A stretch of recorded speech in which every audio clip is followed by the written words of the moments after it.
All right, thanks for coming today. Okay, so I'm just showing my land acknowledgement. Trent, by the way, I'm a cultural psychiatrist. I work with the Culture Mental Health Research Unit with Lawrence Kiermayer and other people you know, Cecile Rousseau, Jasmine Gugter, who's now at University of British Columbia, and other people.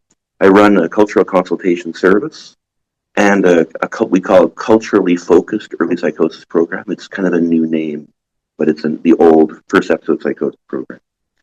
So I'm just going to be talking today about some issues around culture and psychosis, hopefully raising more questions than answers. So let's see how it goes. I never have anything to disclose except who I am. And who am I? Well, I'm initially American. I came to Canada when I was young. My main identity is member of the Church of Jesus Christ of Latter-day Saints, or a Mormon. I'm a religious minority, an invisible minority, and I'm a psychiatrist as well. So those are kind of my main. I have a family as well, 4 children. I'm married. Okay. So these are objectives to cover today. We'll see if we can reach all of them in time. The discussion comes from two articles mainly. This book chapter on culture and psychosis in clinical practice, and then the more recent one in transcultural psychiatry, cultural variations in psychosis. So we'll start off by talking a little bit about the historicity of schizophrenia and psychosis, just so that you know that the concept of schizophrenia medically is fairly recent. So it kind of came to being in the late 19th century. These are the people that made the first detailed cases of people that could be assigned a schizophrenia diagnosis. They were living in Germany, and they described insidious onset schizophrenia with a deteriorating course. So before the 1870s, it's not so easy to pick this up in historical literature. Hare, a much later author, talked about this idea of schizophrenia as a kind of a recent illness that started in Europe and gradually over the past 150 years has gone everywhere. So everywhere you go now, you'll find cases of schizophrenia. That was not the case even up to maybe 60 years ago. And maybe even now it's not the case. I mean, it can't be for everywhere. So I'm just saying, generally speaking. So think about the history of schizophrenia concept, the concept of schizophrenia. So 1871, we talked about these early identified cases of insidious onset psychosis. Everybody knows Kraepelin. Everyone's heard about him. So Kraepelin sort of borrowed a term, dementia praecox, which came into being in the 1880s and was kind of used by scholars at the time, but he used it to kind of fit to this deteriorating insidious onset psychosis he discovered in the insane asylum where he worked in Germany. He identified deficit symptoms. Now, dementia praecox is often used interchangeably with schizophrenia, but it's not the same thing. So dementia praecox implies a more medically based, deteriorating kind of psychosis, almost like a dementia or delirium. So it's quite different than our concept of schizophrenia that came later. I'll talk about it in a second. Loyler disagreed with Kraepelin and published an important paper or a book really called The Schizophrenias. And he emphasized negative symptoms, what we would call negative symptoms today. So he didn't create the autism spectrum disorder of our time, but he had this idea of withdrawing into yourself as being an important part, ignoring the outside world, being preoccupied by your own interests as part of a core symptom of his schizophrenia, along with disturbances of affect and sort of ambivalence and these kinds of negative type symptoms you might call them. Now, it's very important, B. O'Connor, in 1943, he studied 11 cases of children, of young children with very early onset, probably from birth, what he called autism. So he kind of redefined the concept of autism. Not the same as the Loyler autism. This is like a childhood disorder, very severe and irreversible. And interestingly, in his writings, he felt he was taking cases away from schizophrenia diagnosis. Sorry, hey, Rob, come on in. We're talking about historical stuff. So Leo Connor felt that by describing these kinds of behavior, the autism describing, he was taking away from what would have been called schizophrenia in earlier decades. That's kind of an important thing. Then we enter into the Schneiderian era in the 50s. Why is he so important? Because he turned our attention to positive symptoms of schizophrenia. And we've never recovered. I'm not sure if we have to recover, but we've never gone back. Okay, so he talked about first rank symptoms, and to this day, we're Kreplinio-Schneiderian, I guess. We're interested in course of illness. We're interested in positive symptoms mostly. But there's been a little bit of a resurgence of interest in negative symptoms since the 70s. I'm not going to belabor all these things too long. So let's talk about taking a cultural perspective. Psychosis. I'll put this here so I know my time. I think I go to about 2:30, something like that. And then we can have some questions. So I might go a little bit later on. So culture is sort of like a language, spoken or written language. It's symbols, right? So it's a way of communicating. And we learn these symbols are all around us all the time. So like these runic writings are unintelligible, probably the most cultural symbols can be unintelligible to all of us. We're going to talk about that right now. So I want to go over a few basic concepts, and then we'll kind of launch into more of a cultural assessment or a cultural approach to psychology. So there are thousands of definitions of culture. The one I want to draw, culture is kind of something we in a legacy of our family, our society, right? So we all are recipients of these ways of knowing and behaving that are all around us. But Alan Young famously said that the best way to describe culture is the taken for granted. So it's something that we kind of accept and assume around us all the time, patterns of behavior, ways of knowing things. And these are just things that we accept and move on and don't question. Whoa, this is different. Sorry about this. I don't know why that came out funny. So just to talk about the concept of cultural frames. So we all operate in cultural frames. Frames are kind of it's a way that we understand the world. It's a perspective we understand it from. So as it says here, they refer broadly to the ways in which shared meaning and interpretation are organized and communicated in a cultural community. So a cultural frame can be a professional frame, a nationalist framework, a political ideology, a religious community. These are frames, cultural frames. A quick quotation just from a recent paper Professor Kiermaier and I wrote a couple of years ago now. Cultural frames influence the experience of distress at the individual level, shape clinical practice in mental health at the professional level, and determine societal attitudes that persist and evolve through time and loop back to the individual and professional levels, perpetuate historical patterns, and reinforce established frames. I want to talk about this looping effect next. It talks about looping back. The frames are set up, we start to operate according to them, and they have impact on people around us. And sometimes we refer to these as looping effects. The looping effects, it says, refers to the tendency for social categories to reshape human experiences so it conforms to the category. So, for example, if maybe somebody doesn't think they're depressed, they might be stressed by events of daily living. They go and see a mental health practitioner and they say, "You're depressed." So it might change the frame that they're using. This is kind of a looping effect. It might change the way that they understand themselves. They might think, "Oh my gosh, I'm depressed. I'm not just kind of living difficulties in my life anymore." And then they might start to learn about depression. People with depression might have problems sleeping. They might have problems with concentration. They might come back to the practitioner and ask for a letter to help them with their school. So the looping effects trying to take shape. And a person starting to kind of reify this idea that they maybe thought before they were having distress of daily living. Now they have a disorder called depression, and there are other symptoms that come with that. And they start to change how they live and behave. It's the same for psychosis or any mental disorder, probably anything we do. I mean, people come to us in early psychosis with very vague symptoms.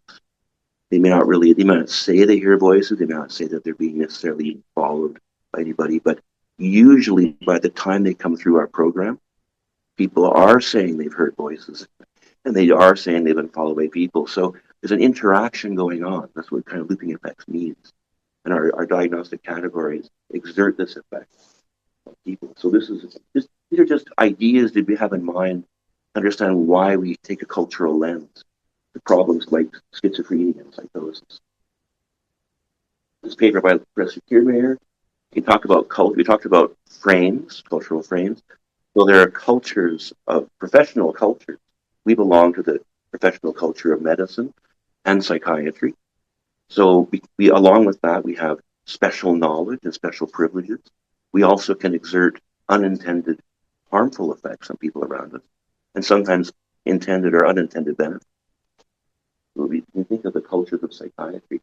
And the culture of psychiatry in Canada and the United States are quite different in the UK and France and other places. So you kind of, if you go to another country and practice for a while, your discipline, you'll find that there's quite a lot of difference. You're wondering why they do what they do. Sometimes you think it's really off or weird. Other times you might think it's good. Just in this group of the points to discuss, we should bring out this idea of category fallacy by Arthur Kleinman from the 70s and 80s. At least he promoted this idea. Diagnostic categories are cultural categories because they come from this framework that we all participate in.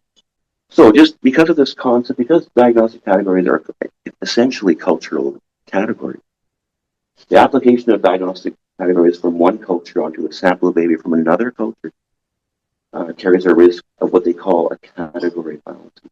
This is where we can count cases of a disorder, like schizophrenia now, anywhere in the world. What does it really mean on the ground? Are these categories applicable or valid to them? And I think often you might find the answer is no. Okay, great. We went over a few terms and concepts to kind of lay the ground. Let's talk a bit about culture and the onset of psychosis. So we'll talk about things like rates of disorder. We'll talk about things like diagnosing schizophrenia and psychosis, about causal attributions and the role for racism and discrimination in these processes. We go back to WHO studies. I'm sorry to make this so historically oriented, but going back to the 60s, again, people had this question: does schizophrenia really exist around the world, or are we just kind of inventing it, where we or forcing it on people around? So the WHO decided to launch a series of studies. The first was the IPSS, published in the early 1970s. Then we have the DOSMED, and we're focusing on the DOSMED here, which is the 1990s, but the study was really during the 1980s. The first was kind of a hospital-based study looking at rates of schizophrenia in 10 sites around the world. DOSMED went up to 14 sites and looked to see if they tried to calculate the incidence of nuance of schizophrenia and incidence of schizophrenia in 14 centers around the world. Some of them were in resource-poor settings, which they call developing centers. Others were in more wealthy centers, like in Denmark, London, New York. Okay. So what did they find?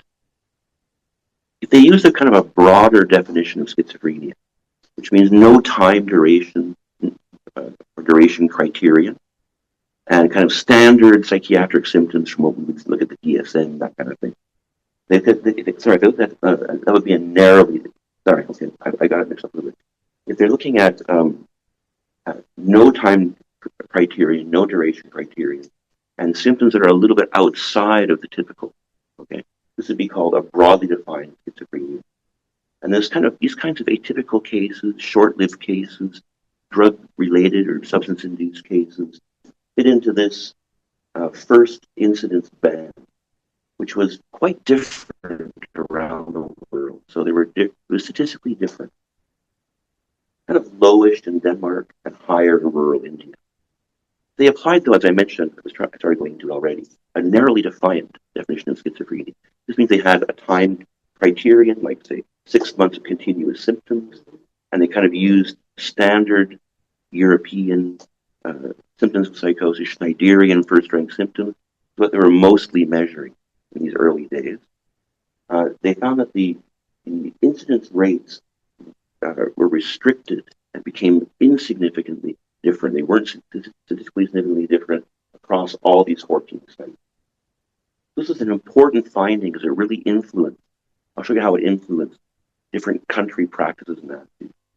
The other finding of these early studies of WHO was that the outcome for this narrowly defined schizophrenia was much better in the resource-poor countries and sites, which surprised everybody because they thought, well, they're not doing anything to help people.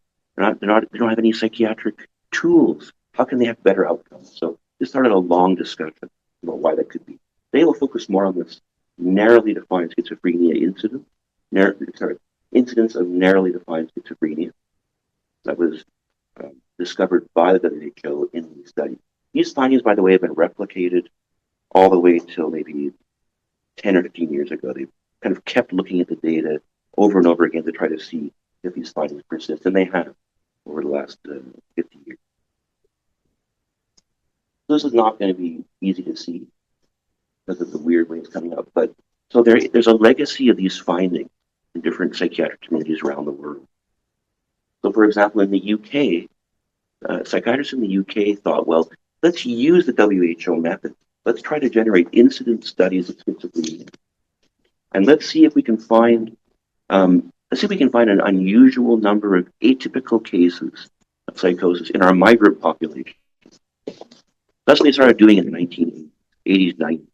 They began to study migrant populations in the UK using WHO methods, and to their surprise, they didn't find an abundance of atypical cases of schizophrenia, but they found an abundance of narrowly defined classic European schizophrenia in people, especially from the Caribbean and West Africa, but in all migrants to the UK, it eventually came to be found to be true.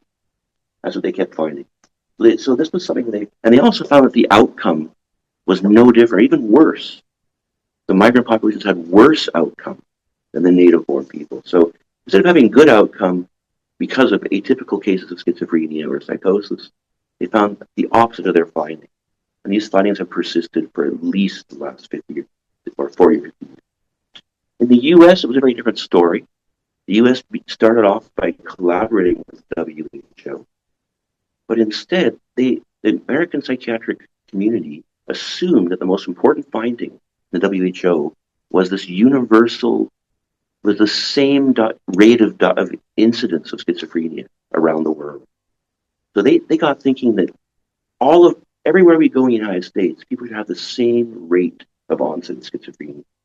So when they went and did studies and found that African Americans had 2 or 3 times the incidence rate of schizophrenia as, say, white Americans, they assumed it was an error because the World Health Organization had already shown there should be universally similar rates. So they worked for the next 50 years trying to undo this persistent finding in their psychiatric studies. And they focused on diagnostic methods and tried to whittle away these rates by perfecting diagnosis. If they could just get the diagnosis culturally correct, then everybody, African American, Latinx people, Asian Americans, white Americans, should all come back to this universal, similar rate of schizophrenia and psychosis. It's been elusive. They've never been able to do it. I've come to believe it's because I think they were wrong, essentially, that the British and the Europeans were right. Rates of schizophrenia vary quite widely depending on social and cultural circumstances. Okay. France, what happened I was going to mention China as well. I didn't put it up here. China had the opposite problem. So Jiying Ma is a colleague in Chicago, and she studies Chinese culture a lot, and she helps with their journal. She mentioned in an interesting paper that at the same time in China, the Chinese government noticed a low rate of schizophrenia in peasant populations in China. So they were alarmed. They thought, we're doing something wrong. We're going to be looked at as a kind of a laughing stock by the international community. So they tried to raise the rates of schizophrenia to match to the WHO levels. They wanted to match international rates. So it was kind of a strange twist to the story. So these study findings had kind of unanticipated consequences and looping effects and affected the psychiatric communities of countries quite differently. Now in France never really participated in this whole venture. They thought that it was sort of an Anglo-American project that took place with the demise of colonialism, and they couldn't really count people ethnically anyway in France so easily.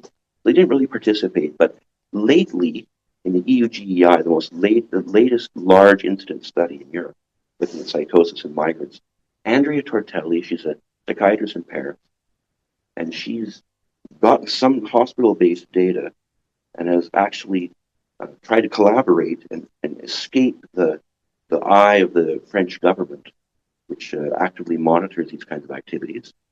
And she's found hints of higher rates of schizophrenia, especially in sub-Saharan migrants to France. Anyway, just to let you know, people are trying, and she works with Patrick Simon, who is kind of works in the statistical office in the government in France. So he's kind of there helping her weave this very delicate line when she does these kinds of studies. Okay, so this is kind of looking at how rates of disorder and diagnostic issues can change by psychiatric cultural community. And it's not clear when we're trying to assess our patients. We have to remember these problems that arise. And whenever I see members of African communities in my clinics, I try to steer away from psychosis diagnoses at the beginning, as a matter of course, because I know that there's a long history of pushing members of African communities towards psychosis diagnosis. Just to tell you how I work, and there'll be a case that I'm going to show you later on about that. Okay, attributed causality. So the famous study is the Intrepid study, 2016, Alex Cohen and colleagues. Okay, so they went to several countries and asked people qualitatively about what they thought was causing their psychotic symptoms. Okay, so here's some of their kinds of attributions they discovered. Most won't be too surprising to you. Supernatural explanations or religious, spiritual explanations may be of interest culturally, and also the psychological, psychosocial. A lot of people think that family problems cause psychiatric distress around the world, and also this concept of thinking too much. We'll kind of see it comes in and out of the next few slides. Okay. So here are some examples of attributed causality from different places around the world. Here's a place. The first one, in South Asia, India. It's all black magic. They do it purposely to destroy the next generation of the family. That was a healer they were attributing in this case. So it wasn't all patients. These quotations come from healers and caregivers. In Nigeria, if a child is meant to be great, the evil people are likely to cast a spell on him to hinder him from attaining his goal. So I'm picking out and choosing a few of the more spiritual and religious attributions, magical attributions that people might have. From Trinidad, people would want to say, is it obeah? Is it voodoo? Is it black magic?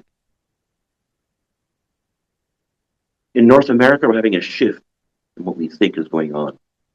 As I mentioned before George Floyd, the American psychiatric position, and even in its official publications from the APA on assessment of schizophrenia, would say that misdiagnosis is of paramount importance in understanding schizophrenia in African Americans and other cultural minorities.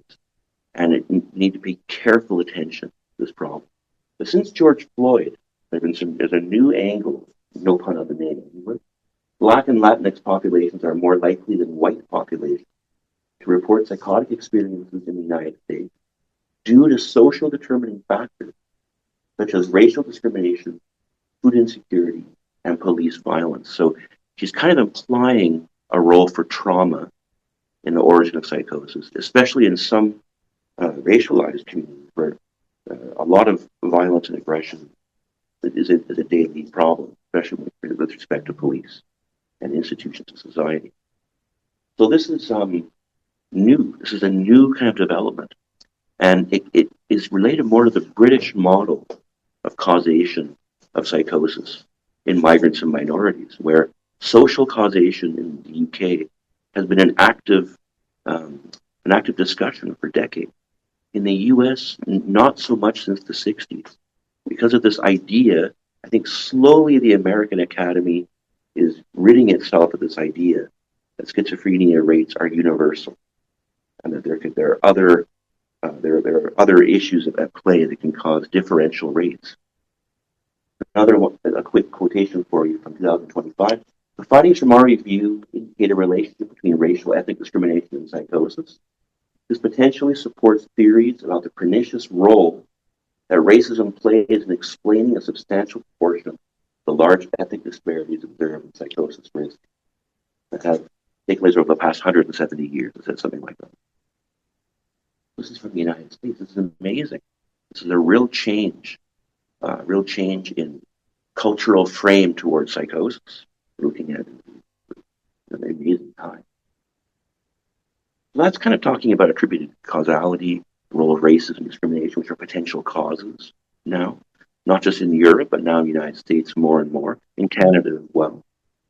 You can move on if you want for a few minutes to some cultural expressions of psychosis, hallucinations, delusions, and negative symptoms. Let's see what's kind of being talked about out there. Okay. So culture and hallucinations.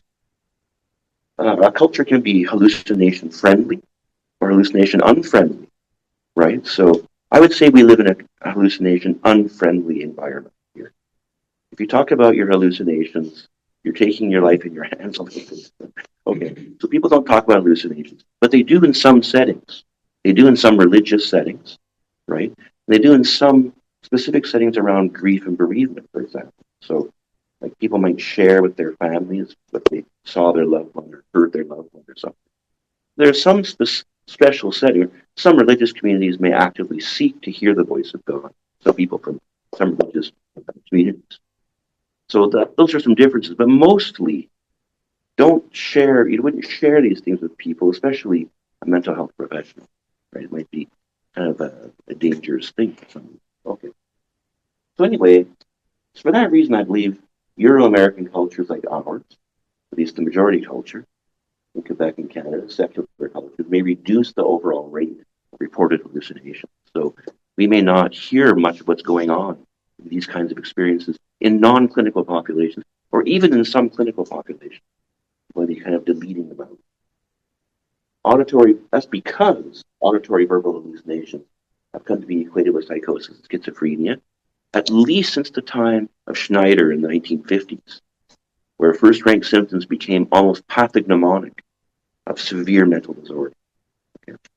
Before that, it was more murky. The earlier dementia precox and the schizophrenias of Bleuler weren't so wedded to these concepts. It was more of a medical degenerative problem. They may have, and I believe it was those early dementia precox cases, probably a lot of them had autism spectrum disorder. Maybe they had even terminal syphilis. We don't really know, right? I always tell students I talk to, what I would love to do is go back in time 100 years to an insane asylum or a psychiatric hospital and just go around and see what people are calling what, who and what.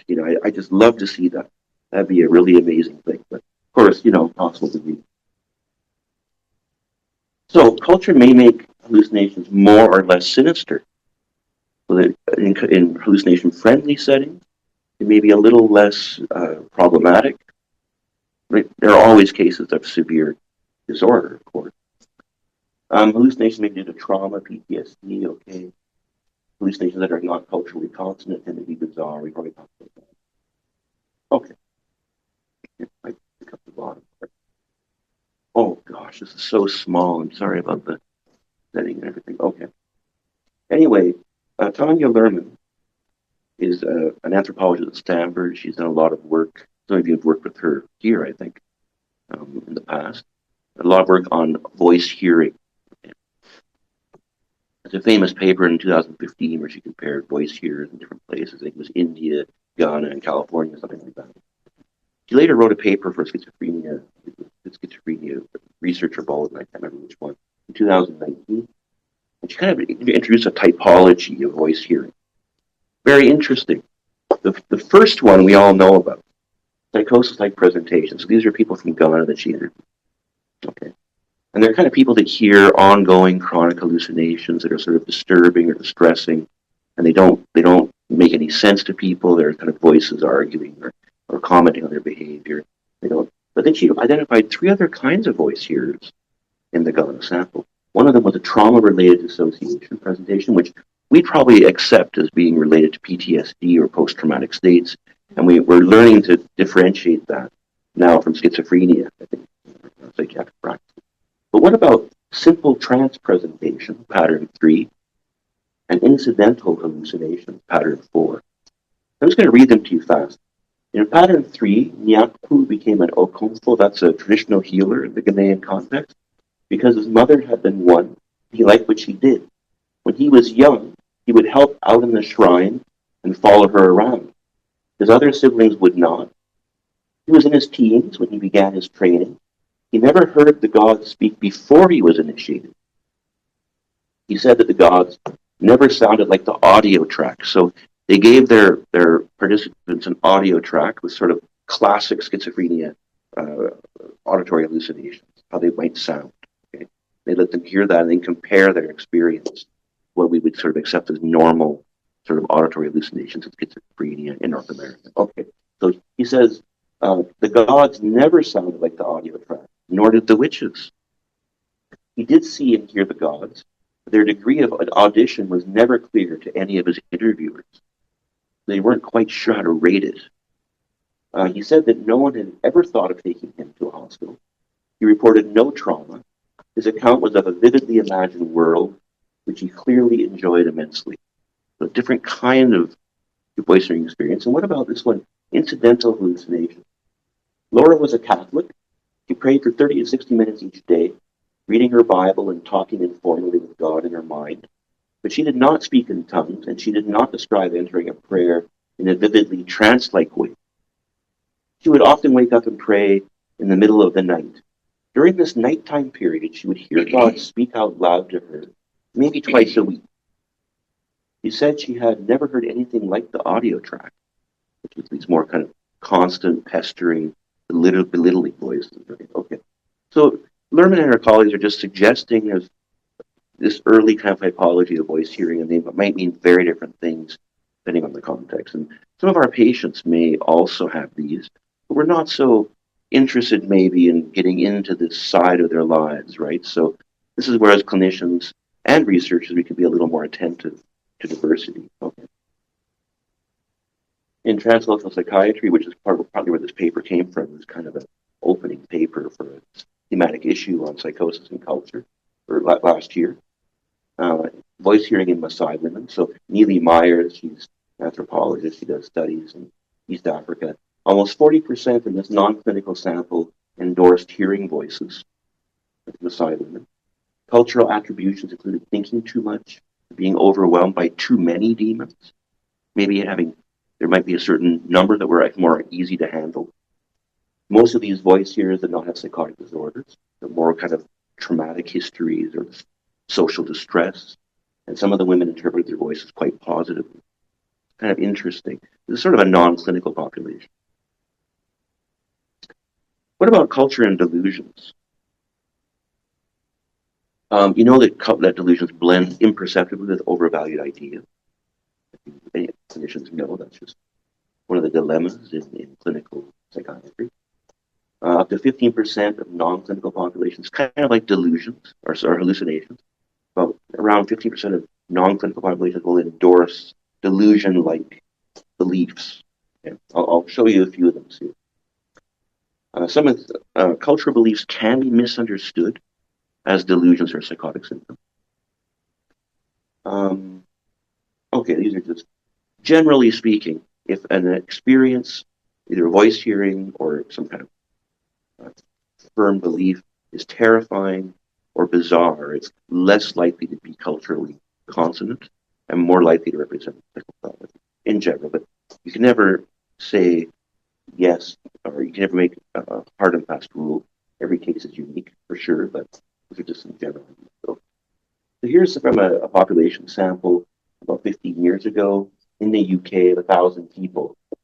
So you can see on the side, they had people who had endorsed weakly, moderately, strongly, various kinds of beliefs that are sort of odd or maybe delusion-like. Okay. You can see on the right-hand side that depending on the type of delusion-like belief, quite a large number of people may endorse it to some degree in just walking around out there on the metro or whatever. I mean, clearly you are dead or do not exist is kind of more extreme, right? Although a little while ago in our journal, a few years ago, there was an article published by the Swedish singer, a guy named Per Dead Olin, who thought he was dead, and he eventually committed suicide. So it brought this Cotard syndrome a little bit to the fore around his demise. So there are people who have these beliefs and are working and living out there. May not be diagnosed with anything in particular. And then, of course, body dysmorphia. Maybe almost half of people to some degree think there's something wrong potentially with their body. What about religious beliefs in the UK? So some secular people believe that religious beliefs are delusion-like beliefs. Okay. So here, if that's how you are, then how many people endorse? This was 15 years ago. The numbers have gone down slightly since then, I think. If you have a belief in God or gods, that the 70+% of people walking around the UK might say, yeah, I kind of believe in that. And I wouldn't say this is a delusional belief system. I don't really think that transforming into werewolves is religious. I don't really know how that could fit in. It may in some religious communities, transformation into animals, maybe, or something. But a small number of people, for example, have these. But just to show you the diversity that's out there walking around, these people will come into our clinics, and how are we kind of approaching these belief systems with them? Are we kind of presenting ourselves as sort of a medical or psychiatric culture that's intimidating, frightening? Or are we trying to encourage discussion? Again, another article from the special issue, the journal Transcultural Psychiatry, focus on delusion instead of voice hearing in an Orthodox Jewish community in Israel.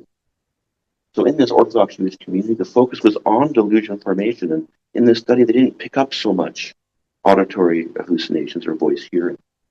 Most delusion ideation was kind of religious or community nature, maybe focusing more on rabbinical figures. And this focus on delusion may derive from the religious orientation of this community and their focus on religious texts, their focus on social hierarchies. Religious symbols may be recruited, as in this case, to make sense out of the turmoil of psychosis, but may be pushed by the culture of the framework the person is living in to take different forms.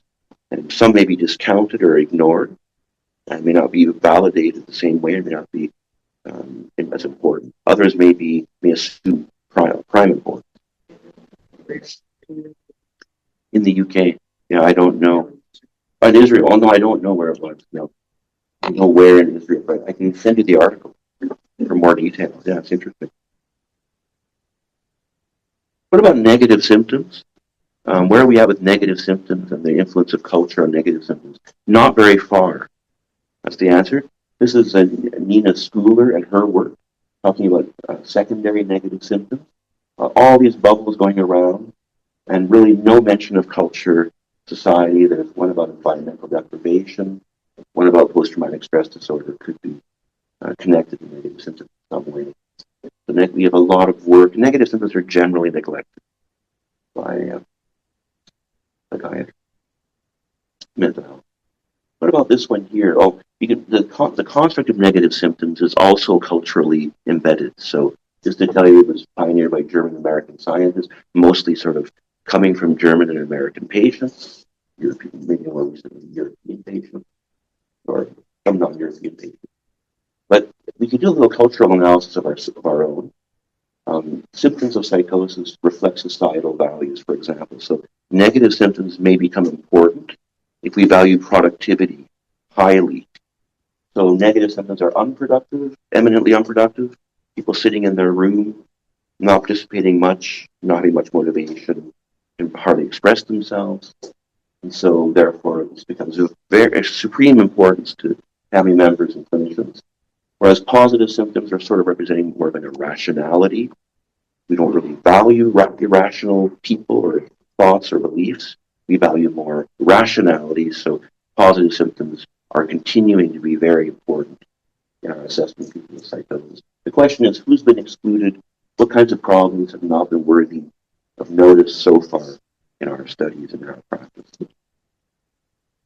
Let's see how I'm doing here. I'm not too far off. By 5 more minutes or so, then I get 5 or 10 more. So negative symptoms and culture. There is some work, though. I went to this really interesting meeting in 2024, August, right before the end of the Biden administration, and right before Trump got elected. I think probably the whole thing's dead now. I've heard nothing about it since then. They had this kind of a colloquium or symposium on negative symptoms and how to create treatments for negative symptoms, because there's been no medication ever produced so far, specifically for negative symptoms. So they were asking, they had people there from pharmaceutical companies, people from neuroscience, people from cultural psychiatry background. They were all talking about what kinds of interventions can we do for people with negative symptoms. And now I'm just afraid the whole thing is disbanded since the change in government. I think that would be something that would be maybe quickly axed, by the Trump administration. It was a very interesting discussion, and this person, Strauss, works in the States, presented this interesting material. He said, thus, after experiencing the illness for many years, it's possible that, when talking about cultural community, it's possible that indirect environmental factors like economy, mass media, politics, government laws begin to exert a greater effect on their ability to perform recreational, goal-directed, and social activities that are the foundation of negative symptoms. So some early research kind of linking social processes to reinforcing negative symptoms in some groups over others. That's kind of what he was implying. Okay, so we're on the last section, cultural interventions for psychosis. Culture affects all aspects of the treatment pathways and treatment experience. So all the way from pathways to care right through to treatment and medication, adherence and everything. Cultural adaptation of services. There's been some effort to make this happen.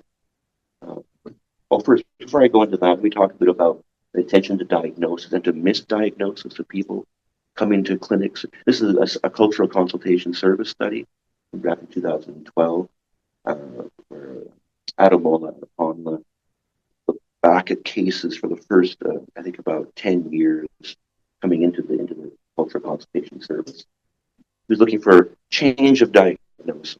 Okay, so here's a total of 34 of the 70 cases with an intake referral of psychosis experienced a change of diagnosis to a non-psychotic disorder. But only 5% of the 253 cases with an intake diagnosis of a non-psychotic disorder were re-diagnosed as psychotic disorder. Okay. And who are these people that were transitioned over? They were mostly, down the last paragraph here, they were mostly people who had recently come to Canada. They were people who were non-Black, meaning mostly South Asian. And this was kind of an embarrassment to me. I mean, I've been studying these things for a long time, and my focus has been on African community.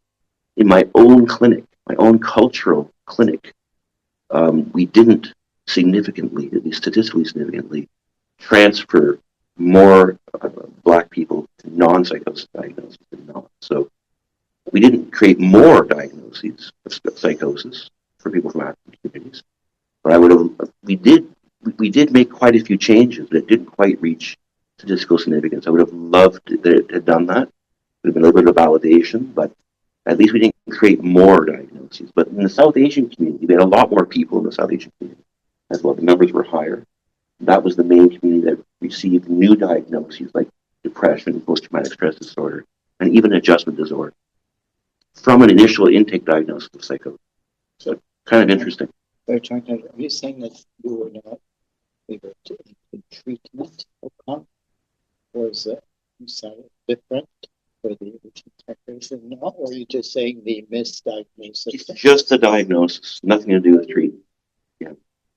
Yeah, it's just the diagnosis changed more often away from psychosis. Mm-hmm. in the non-black group, but it mostly contained South Asian people. Oh, that was great. I was glad that was an interesting finding. What was not so great was I hope the same thing would have been true for black people that were referred to as in the clinic, because the overall trend in society is to drive young black people, especially young black males, towards psychosis diagnosis. So I was kind of hoping somehow our team could have bucked that trend. We kind of partially did.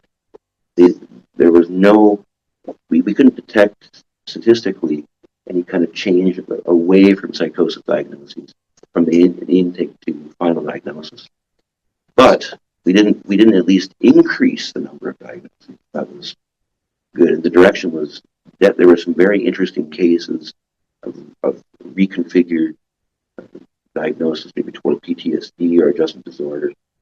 It's just that it didn't reach statistical significance. So if you went back and looked at it qualitatively, I think it'd be still a kind of compelling paper, which we never did. But I think, anyway, I'm just kind of sharing that with you. So meaning, Eric, you're very convinced of your hypothesis that psychosis is overdiagnosed in certain cultural populations. Yeah, well, I think that's what the literature shows for decades. Yeah. There's an overdiagnosis of psychosis, for sure, in African communities in North America, in Western Europe as well, especially in the migrant population, but also in the next second generation, maybe third generation now. So that's in the world literature. We were just hoping to show what was happening at the local level in the CCS, these 70 cases or whatever we had that came in with an intake diagnosis of psychosis. How many of them were changed to a different non-psychotic diagnosis? And quite a few were. 49% did receive. And I think this is still ongoing. The CCS tends to reevaluate diagnosis fairly often. We haven't looked at the data since, say, around 2010, but we could redo it at some point. Does that make sense about what we were trying to find when we showed? Okay. Well, just to pay attention to diagnosis. Misdiagnosis is easy to do cross-culturally, even with disorders that seem sort of, while people feel they're more neurobiological, there's a lot of cultural and societal inputs into how people present and how we respond to people. If they come by police under a court order, there's a greater tendency to move toward psychosis diagnoses. And in the US, that was found in the 90s as well. There's a scholar named Chen, his colleagues, he used to look at inpatients that were inpatient in Texas for 10 or 20 years. And he showed if you just kind of follow them along through time, all the people that were admitted in the hospital over time, the African Americans that were still there by the end of the 10-year follow-up, their diagnosis had statistically significantly veered towards schizophrenia, whereas people from other backgrounds didn't have that same issue. Their diagnosis might have changed to bipolar, schizoaffective disorder, maybe other kinds of. I think it was mostly bipolar and schizophrenia they were compared. Anyway, so this is kind of attention to diagnosis of the board. Here's an example of some culturally embedded interventions in, say, the Mexican context. Many patients might seek help on the way to getting psychiatric help from traditional healers, in this case, a cure therapy. In Tanzania, attending church and prayer are commonly believed to be effective ways to cure troublesome voices or auditory hallucinations. In Cambodia, the treatment of psychotic disorders is pluralistic. It means that there's traditional healing and psychiatric healing. Well, there's not much psychiatric healing available. That's one of the problems in the Cambodian context. But where it does exist, it coexists with traditional forms of healing. So it's just that it kind of creates some options for people. It also means that traditional healing practices can lead to psychiatric intervention for those who have more severe problems. And it also means that the kind of, impoverished psychiatric institution in Cambodia can be supported by traditional healing teams and traditional healers, So it's just to raise your awareness. So when you see patients, you can be kind of looking around and asking, well, did you consult anybody else on your way to seeing me, or is there somebody else you'd like to see that could help you with your problem? I think it's important to remember that. Generally speaking, culturally adapted interventions confer a better outcome for the people they're designed to help. Most have been very specifically focused, and most have been around CBT interventions. But even in spite of those limitations, people find that they're helpful where they can be implemented. What kinds of adaptations people use? Translated materials, might try to use specific phrases and metaphors. Logistical modifications are important, actually. Like some people might not be able to come to daytime appointments or can't attend programs in the day. They just can't afford to lose work time. So just a logistical modification may improve adherence and outcome. Then, of course, regard for religion, spirituality, family factors. Now, the family is important. Like some people might say to you, you might say, well, your son or daughter has psychosis. And they might say, no, we found he is a very disobedient child. So the discussion really is more important around how the person's fitting into the family structure. The diagnosis isn't that important, at least initially for some people. And then it becomes a discussion where medication might fit in or maybe it won't. A lot of people whose child is not being obedient in the way they want might send their child back to the country of origin to kind of get proper raising or something. And some parents swear this has been helpful. Not just helpful, but life-changing. I mean, I don't know. I'm always nervous when that happens. And we have a discussion with people about it. And we try to negotiate sometimes. If somebody is on clozapine, for example, going back to the country of origin may not always be easy, right? Because it may not be the framework, the medical framework or institution there that's necessary to continue the clozapine. But, we have a discussion with people, and sometimes people do go back to the country of origin, come back in a better state. A standard of practice, practitioners should always evaluate whether psychotic-like experiences may be better explained by an ethnocultural context. How can you do this? It's always the question people ask. Well, we're trying how can we improve our efforts? There are these concepts of cultural safety, cultural humility. When you're talking about cultural competence now, cultural competence, how do we improve people's cultural competence in working with diversity? Some people believe cultural humility is the most important quality you can improve.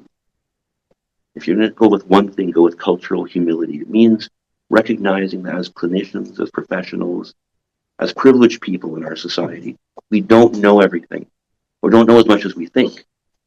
And we have to sort of give room for families and the individuals we're treating to tell us what might be helpful to them.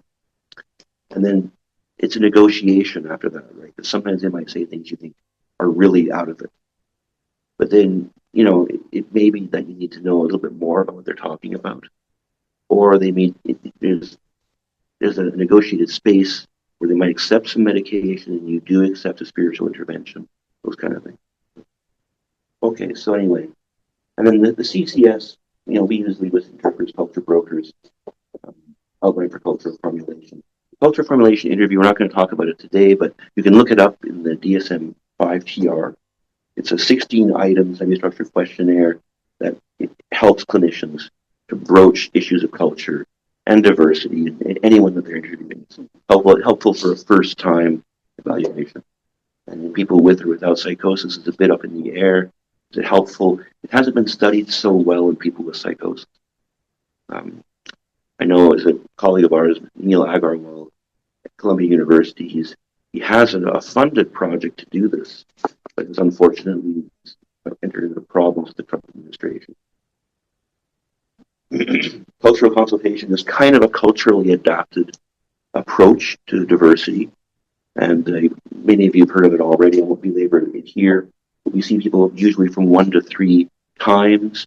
They're about 2 hours each of these sessions. We try to expand the interaction from the individual to the family first, and then maybe to the community as a third option.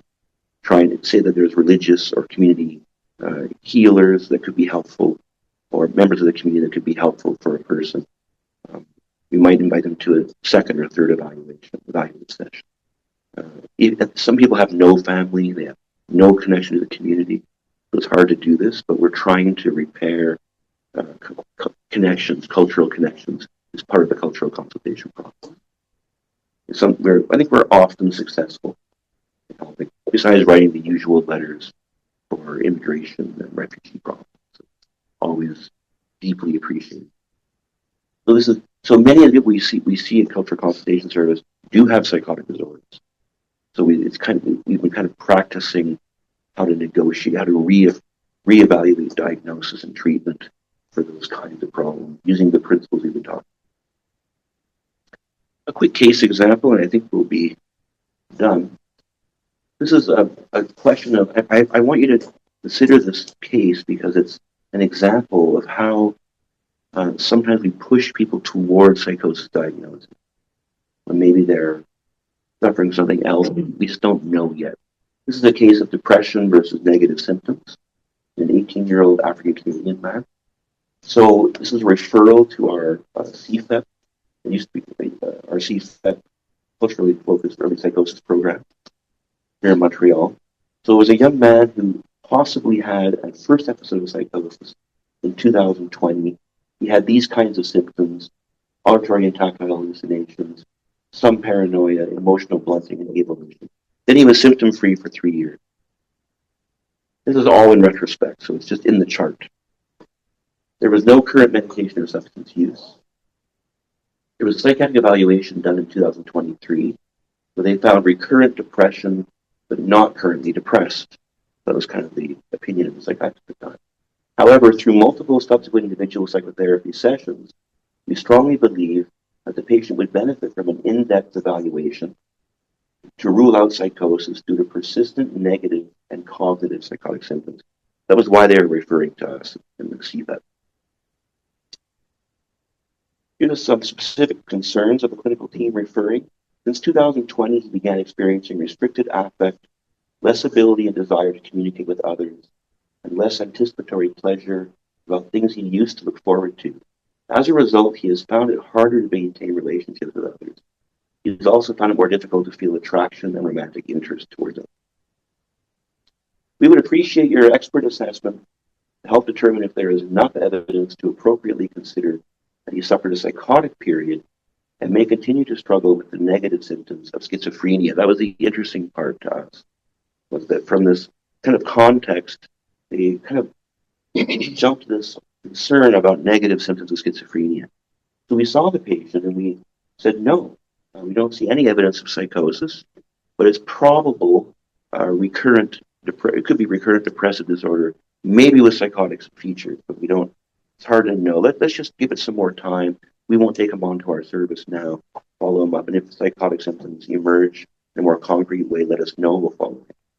So it's just to show you there's this trend toward pushing some people from cultural communities toward psychosis diagnosis. We're trying always to sort of slow it down and maybe even change that.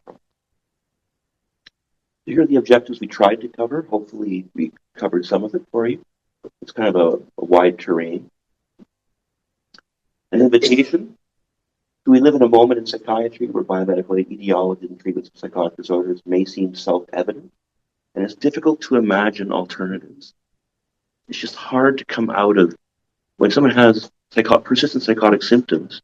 Antipsychotics are just the go-to, and even sometimes when someone gets aggressive, court-ordered treatments.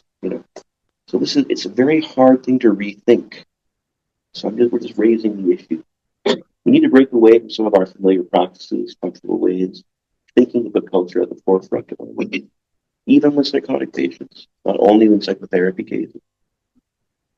By adopting a culturally humble attitude, clinicians and researchers can recognize the limits of standard mental health perspectives, be more open to developing and integrating culturally appropriate practices. Psycho. Here's our contact info. You all know it. You don't need to see it. And then here's our website if you want to go check it out. CSPIN, we call it. Information about psychosis for community and professionals. Here's all our references. Okay. All right. Thanks so much.